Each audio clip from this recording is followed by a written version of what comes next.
music, music, music, technology, music, technology, music, music. technology. Hello, everyone. This is Heath with the Music Technology Teacher Network, www.mutechteachernet.com. And I'm really excited about this podcast today. It's sort of like the relaunch and reintroduction of MuTech Teacher Talk. And one of the big changes that has happened around here is that I now have a production and social media manager that is helping me produce and put out all of this content. So I'm really glad to introduce to the Music Technology Teacher Network our first expansion of staff is the new production manager, who's actually my son, William. William, welcome to MuTech Teacher Talk. Hi. So, as we, like over the past 6 months or so, because, Will and I ride to school together every morning, and, he's just, finished up middle school, heading into high school next year, and certainly knows a lot more about social media and trends and stuff than I do. So I've been talking to him about some things and ideas that I had with the podcast and how to possibly make it better. And the thing about it is, like, he kept giving me these suggestions that were really good and helpful. So I was like, hey, let me just hire you to be my production and social media manager. And he was like, okay, cool. So that's what we're doing. And we're sort of like relaunching and reintroducing the podcast. So, Will, you want to, talk about any of those suggestions in particular that we're trying to do with the pod?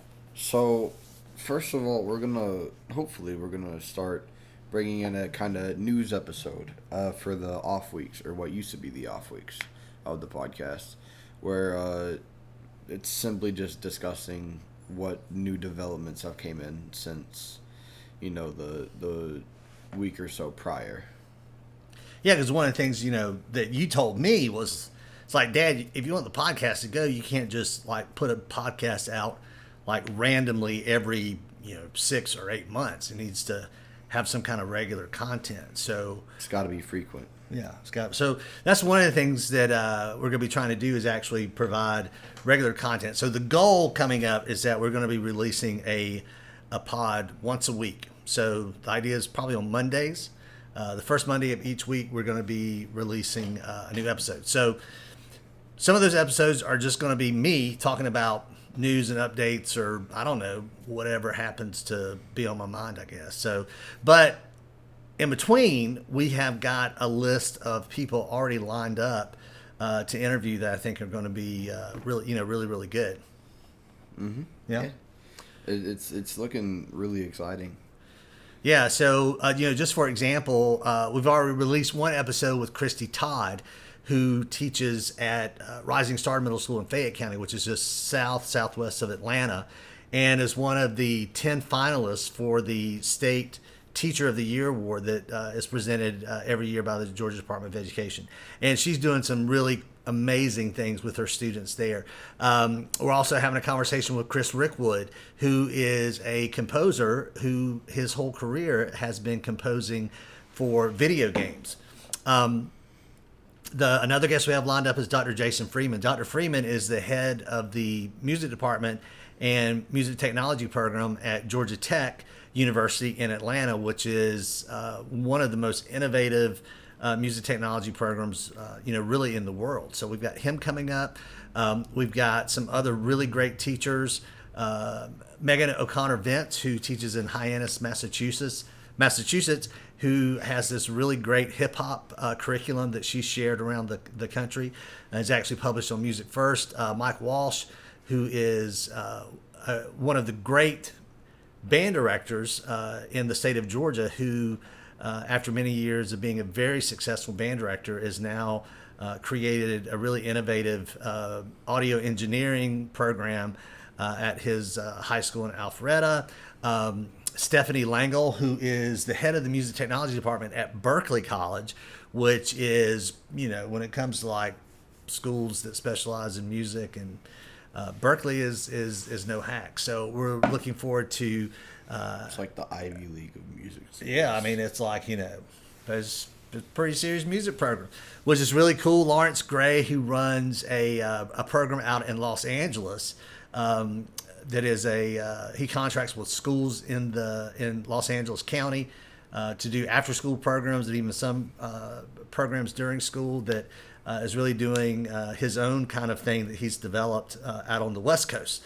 So that's always cool to kind of bring some West Coast and East Coast kind of stuff together. So pretty exciting lineup of people to talk to, I think. Yeah. Yeah. So one of the things we're doing too is kind of the rebranding is taking a look at, even just like the cover. If you go to the podcast on Spotify or Apple Podcasts or whatever, there's always a picture of the show. So we've come up with a new graphic for the MuTech Teacher Talk podcast that looks to be kind of cool, and it's going to be pretty interesting. Mm-hmm. Yeah. So as far as social media goes, I mean, what are some of the things that you've suggested that we're going to try to do, from the social media side of things? Pretty much just posting more frequently, getting the episodes out there. Hopefully getting some of the guests to start promoting it as well, because if we start getting the bigger people to start promoting it, the people with more of a following, then we can start getting more of a following. It's like being paid with exposure. Yeah, I mean, it's like the ultimate grassroots campaign. The biggest thing, most important thing you can do to support anybody who's running a podcast or YouTube channel. The most important thing you can do is just to subscribe to the podcast or subscribe to the YouTube channel. Even on YouTube, you get advertisements and commercials and stuff. And I used to think in order for the podcast publisher to benefit from that the people actually had to watch the commercials, but it's actually not true. If you're watching someone's YouTube channel and a commercial pops up and you're not really interested in whatever the commercial's about, just skip it. It doesn't impact that YouTuber at all. The only thing that they really look at to track the analytics for these podcasts and YouTube channels is they look at subscribers. How many people are subscribing to the channel. Another thing that's really helpful is if you leave reviews. So if you like the podcast or you like the videos on the YouTube channel, like it, hit that like button, tell your friends about it, subscribe to the channel, and that's the way it grows. Yeah. You think? So I don't think I know. Oh, see, that's good. See, that's why I hired you, because you're a smart kid. So, but yeah, I mean, so this is going to be fun. I'm looking forward to it. What are do you have any particular goals you think that we can accomplish with this whole thing? Just get the word out for music tech more and as much as possible. I mean, it's an incredible career path to take, where it's unfortunate because it's not that widely used in schools below like the college or high school level. So I think, because I mean, even in elementary schools they do coding and programming lessons with Scratch and stuff like that. So I just think that it would be a super cool goal to try and get the word out and start getting some of the younger age groups more education, more versed, I guess, in music technology. Yeah, I mean, because the thing about it is, I mean, all of you are out there on, TikTok and Flip Flop and whatever else that y'all are doing, and sometimes that content that y'all get isn't necessarily positive or enriching. So I guess it'll be kind of, cool to get something out there that is more positive. And the thing about it is, I mean, kids your age can absolutely do this. Like you're capable, and you've been taking coding lessons for how long now? Maybe a year or longer. It's been at least 2 years. You started in 6th grade, didn't you? Maybe, I can't remember. Yeah, but I mean, what are you doing? What is it about coding that you're all interested in? The gaming side of things. I mean, first of all, just doing it in general makes it is super cool. I mean, it's a lot of typing, but when you get to see how it looks in the once it gets put out, how it looks once it's been created, once it's been implemented into whatever kind of thing you're using from a DAW for music technology. Because I mean, even certain things like music, and I mean, it's not just like software and games and stuff, but there's like everything uses programming. So I just think it's really cool to get to see all the outcomes that comes from, just it's like you're just writing stuff down and then you create stuff.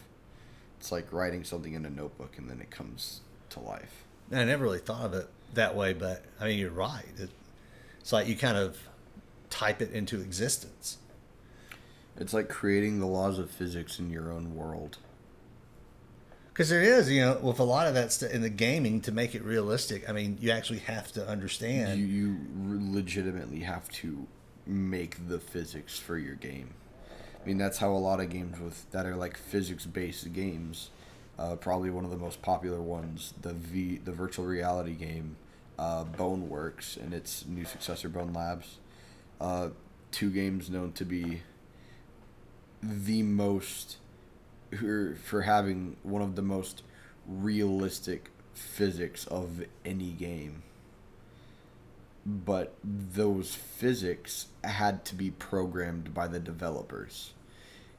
And not only did they have to be programmed, but because it's such a new form of physics, they had to make their own software to run it, because no other software like Unreal or Unity had something like that. So they had to make their own software for it to be able to run that physics that they created. And I mean, with Unreal and Unity and all those other game creation stuffs, when you're making the physics, I mean, they'll have some presets for you, like you can change how strong the gravity is, the friction of your character and whatnot. But you can also just like go crazy with it, I guess. Yeah, I mean, my brain is sort of exploding a little bit, just trying to comprehend all that stuff you just said, because it was all I could do to pass like basic algebra, and I think I was like when I was a junior in high school, and you're doing this stuff, like in middle school, and actually understand it. Mm-hmm. It's kind of crazy, but it's true. It's true. It's true. So.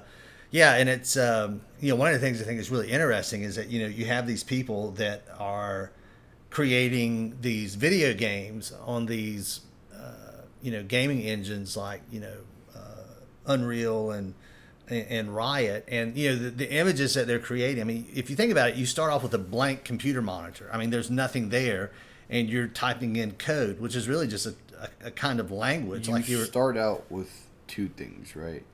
You start out with your interface, where you can have access to your assets folder, the assets library for what you own. You still have to create things yourself, or if you can't create something, you can buy it to have it implemented in. But you start off with just this blank face. You get to see the game, or what will be the game. But it's really just an empty void. I mean, you can see where the bottom is, and you can see the sky because of the horizon line. But it's really just that, and then you have your programming software, which for Unity is C#. But those are the only two things you start with.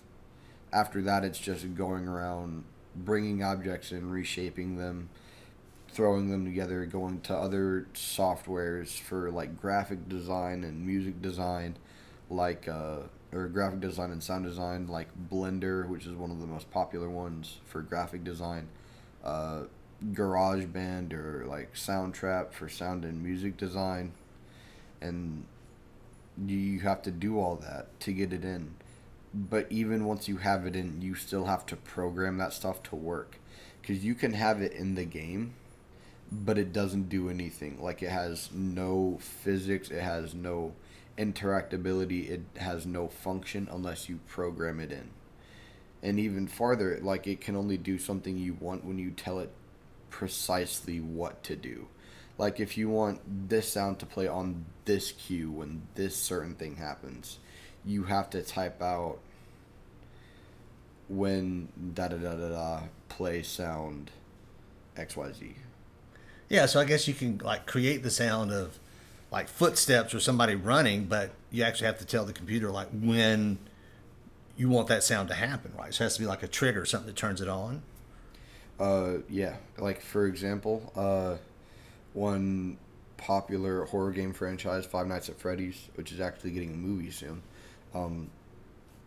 Like it has a lot of scary ambient sounds, white noise stuff, like carnival music playing, laughing, footsteps, and one of the most memorable ones, the jump scare, which that noise is programmed to only play when you fail to defend yourself from the enemies in the game. Yeah, those always get me, the jump scares. And yeah, that's what a lot of people don't think about, is that actually with humans, like silence, like absolute silence is really uncomfortable for us because we rarely are ever in an environment That is completely silent. that is no sound. So if whether you're doing like a soundtrack for a movie, or if you're doing sounds, for a video game, that's one of the things that creates that illusion of, or to make it more realistic, is having those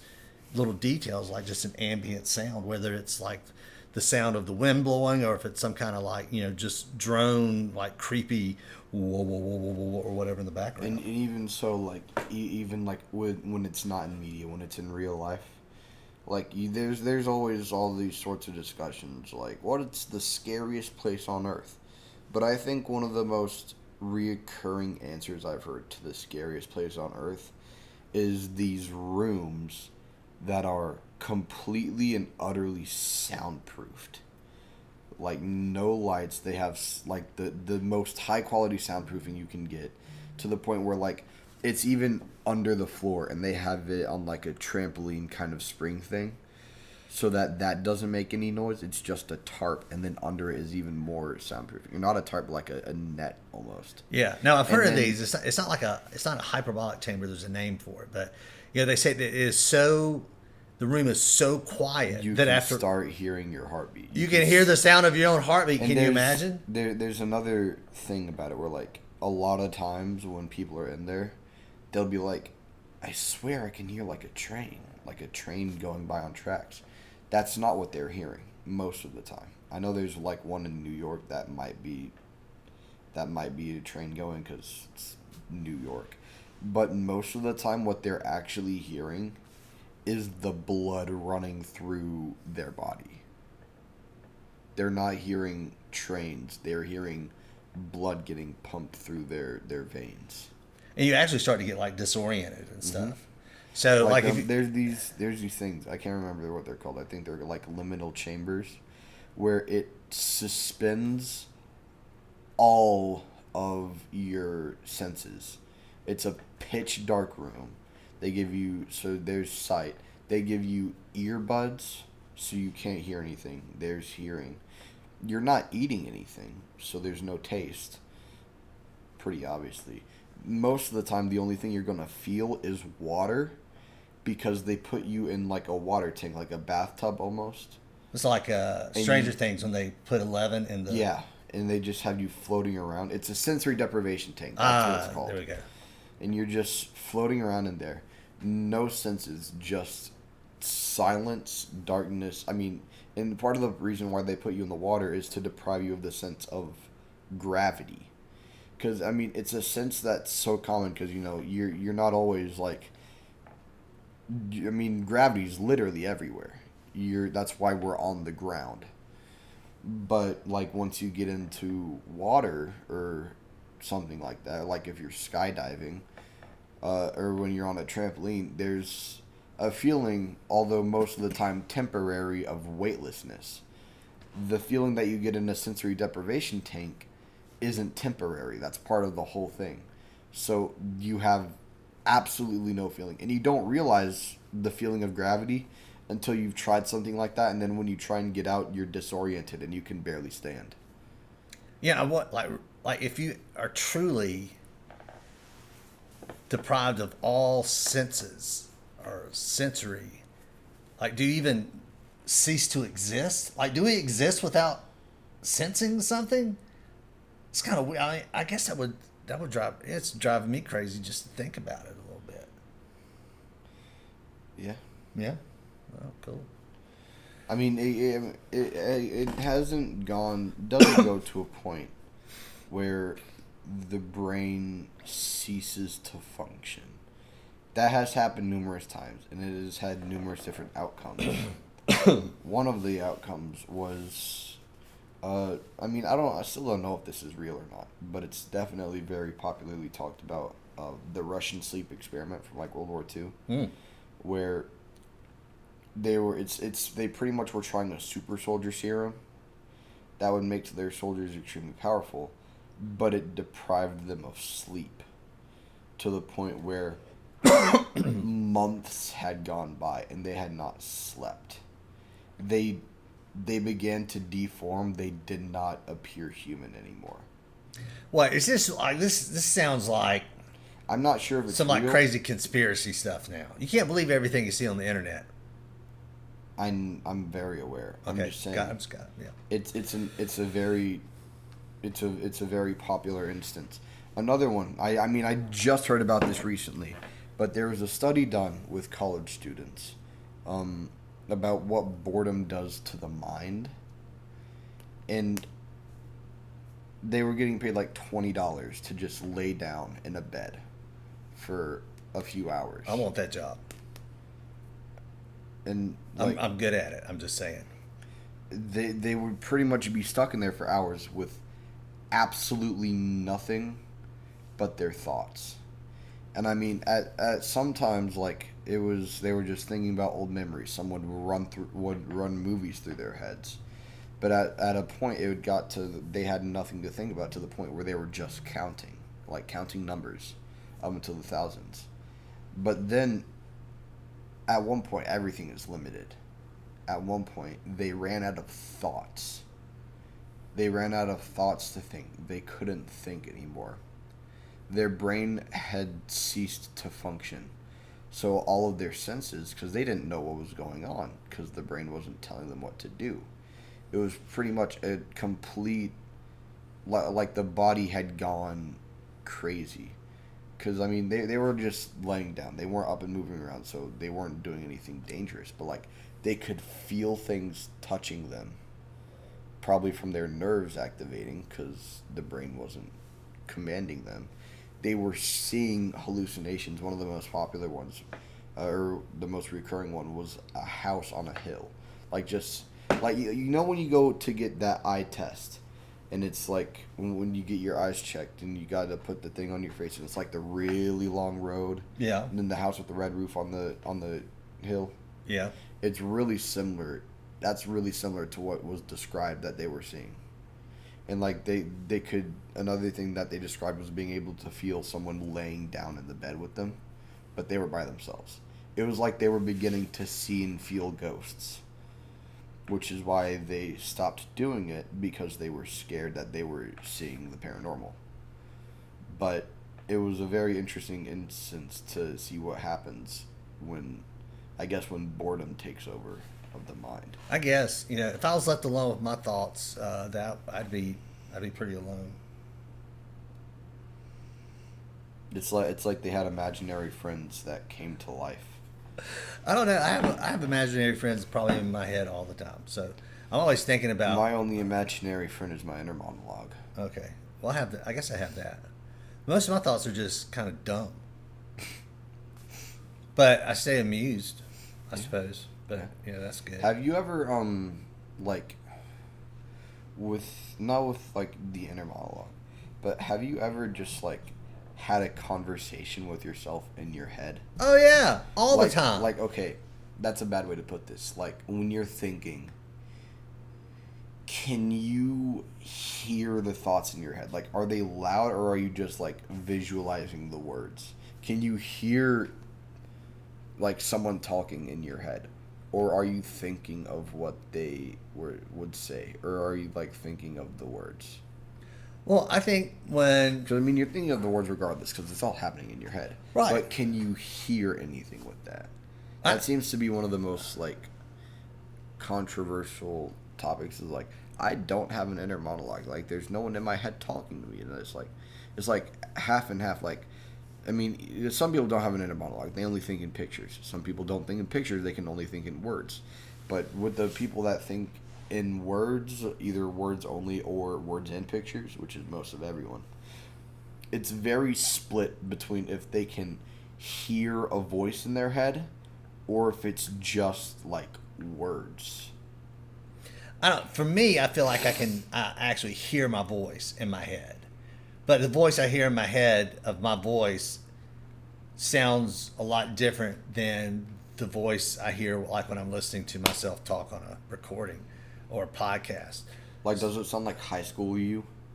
I don't know. I wonder if it's the same person. Maybe there's someone else talking to me that I think is me, but it's not really me because their voice is different. I mean, well, it wouldn't surprise me because sometimes, I mean, everyone's brains work differently, but I wouldn't be surprised if with some people, their inner monologue is someone else's voice, because talking to just yourself could be kind of maddening, I feel.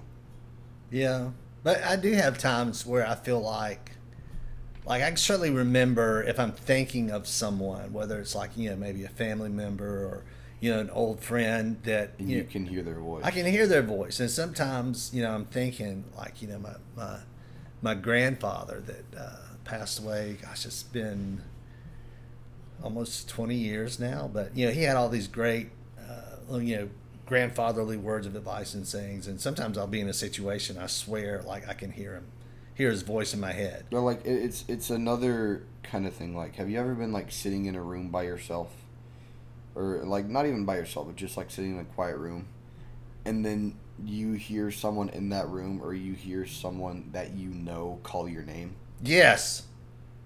Like you're just sitting there, and then you just hear like Dad. I've heard that before, and it was like your sister. And I like sat up in the bed and was like. I remember a lot of times. Does that have a name? It probably does. There's been a lot of times where like I've been sitting in your room before or after school. I've just been sitting there like on my iPad or on my phone, like one earbud in, and then I just hear from like down the hall, Will. Like, or like even in the room, it's just Will. Like, you say something? Yeah. No. Yeah. No. I've had that before. That is pretty. That's weird. So, but yeah. So anyway, but yeah. So you never like with the podcast, like we were saying, you never for these in between weeks. Who knows? I don't know what we're going to talk about. So it's either going to be news or just talking. Yeah, it could. It's there's a certain freedom in that to kind of talk about whatever we want to talk about. So it may just be me. I mean, I don't know. Maybe we'll do some of his own episodes. Maybe we'll do some of those together. So, but MTTT Teacher Talk, there is some really great stuff coming that you are going to enjoy. And I do hope you subscribe, click that thumbs up, because like I said, that really helps promote the channel. And for the people on YouTube. Yeah, for the people on YouTube. But, even liking and reviewing on Spotify or Apple, the more likes and reviews that it gets, the more likely it's to pop up as a suggestion for, other people. So share with your friends. There's links for all this that I'll include in the notes on the YouTube channel, but also in the podcast. So yeah, if you can like, subscribe, and share with your friends, and like, you got to check it out because this is awesome in a weird kind of stupid, but sometimes smart and informative way. Who knows? So if you've listened this far, thank you. I appreciate you hanging out and listening to the reboot of MTTT Teacher Talk. The reintroduction. The reintroduction, that's what we're calling it. The reintroduction of MTTT Teacher Talk. And as of right now, we have programming that's going to be scheduled out at least that will take us to the end of August. So hopefully every week between now. We got a lot lined up. It's going to be awesome. You're going to like it, so share it. Thanks for hanging out. Will, production, social media manager, thank you, my man. Doing a great job. And we'll talk to you soon. This is Heath and Will. We're out. Peace.